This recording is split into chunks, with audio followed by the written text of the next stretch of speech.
Good evening, viewers. After a long time, we are meeting. I was on a kind of a week's staycation, basically with some engagements in family and some other professional and personal works. So I was not in a position to get in touch with you. I was in some remote areas where internet was a little low, but I'm back in action.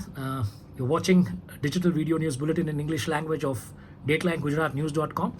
So what's buzzing in the world today? Today, much of the news is, kind of, it's not in the form of news clusters. It's more or less a mixed bag from across Asia, Middle East, Europe, US, South Pacific, frozen polars. And of course, yet the news pack remains dominated with the news from Russia and Ukraine war zone. But we would request you to go to our website and see the bulleted points and go through it and just swipe and read. So it'll give a fair idea if you're on the go as to what is happening in the world. And if you feel like getting some more details on the headlines, you can just cut paste the headline into Google search and get the news from there. Apart from that, I can say from today, our news bulletins are completely packed with information from across the world, business updates from India, business updates from across the world, global business news updates, and of course, what's happening in the India story and the Gujarat developments. So what's happening in India? Indian headlines, largely are dominated with the UPSC results, of course.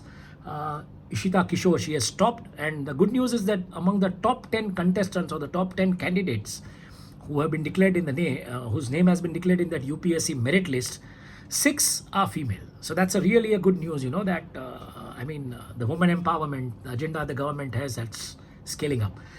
Any which ways, the other news which is dominating the Indian news space is about, most of the news is there from the G20 summit going on in Kashmir and the G7 developments, a mixed bag basically. But apart from that, the dominating headlines is that the defamation case against BBC of 10,000 crore rupees for defaming the Indian government, Indian judiciary, and the Indian Prime Minister Narendra Modi. So this is in the headlines. Delhi High Court has already given a summon to the BBC, and let's see how it develops.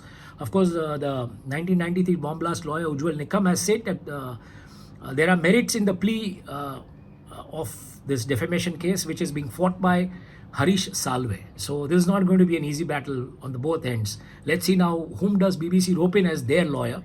So let's see this, and this would be an interesting thing to watch in the news space and how it, develops from here. In developments on the business front in India, the Adani stocks are recovering. After the Hindenburg report, the recovery has been good today across all the boards and across the trading floors on the bourses in India. Largely, this is a kind of sentiment where, even the Supreme Court has said, given a time till August to SEBI to submit its report. And SEBI, the Indian stock market regulator, is mulling, a kind of possible curbs in the derivative segment, mainly the F&O segment.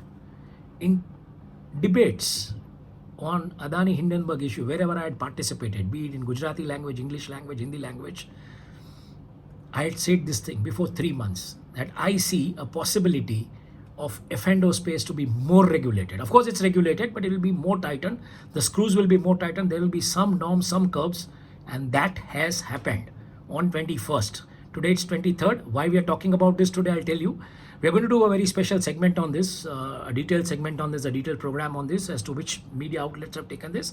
And we're talking this after 48 hours because we were trying to see that who is really talking on this, who is trying to pick that, okay, there was somebody who talked about this and this is really happening. And we are really happy that the way we had forecast that the norms for the F&O will be tightened, and that's what SEBI is looking at. And it has been declared on 21st and we'll be doing it after 48 hours today. So going forward, what's happening in Gujarat?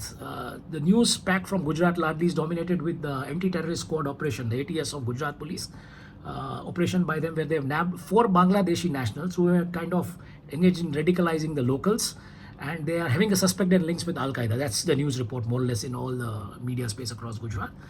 And while in other developments, Gujarat Heavy Chemicals Limited is going to invest 6,500 crores, that's 65 billion rupees, into their soda ash facility at Sutrapada in Gujarat.